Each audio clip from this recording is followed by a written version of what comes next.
Antony. I'm proud to be here representing the Green Party, who are obviously massively committed to the divestment movement. But I'm also here wearing the colours of my local union branch, Addenbrooke's Hospital, where we voted to endorse divestment several years ago. And I'm glad to say that Unison nationally, the UK's largest public sector union, has nationally backed divestment from our pension funds as well. And the TUC has also followed on. It's only by building alliances between workers and between students and academics that we can hope to win this fight. But what can I say to you this afternoon about divestment that we haven't all heard 1,000 times before? So I'd like to start by paying tribute to everyone in your movement and all the work that you've done so far. The fantastic work that everyone's done, little or big. You've taken absolutely everything that the university can throw at you, and you've continued to campaign with determination, with creativity, and it's their fault for not listening. And the only reason that we've not so far won this campaign is because this campaign is so important.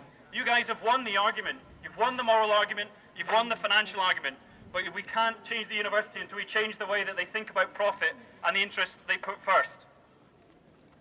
And it's all because the decision that they would take at this university would strike right at the heart of the fossil fuel industry and undermine their legitimacy and undermine their power. And I think it's so important that we all learn the lessons from this struggle.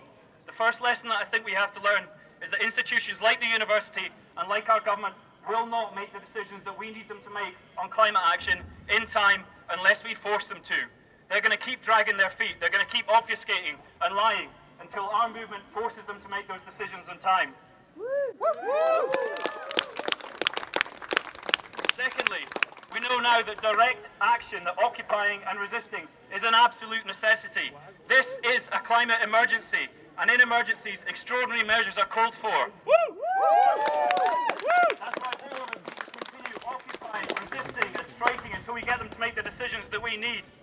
The university is not going to listen to democracy, it's not going to listen to the voices of students and academics. The same way that our government isn't going to listen to the wishes of local communities and is going to overrule them when it comes to fracking. Which is why I'm glad to say that the Green Party this week is commencing a week of direct action against fracking. Local communities don't want it, the public have rejected it, and we know that we can't safely burn the fuels that we're going to obtain from that industry, so it's about time that we work together to stop it. And lastly, I'll wrap up by saying that we need to understand now more than ever that we cannot stop climate change without system change. Our government, just a few days ago, has announced that they're going to pursue a third runway at Heathrow.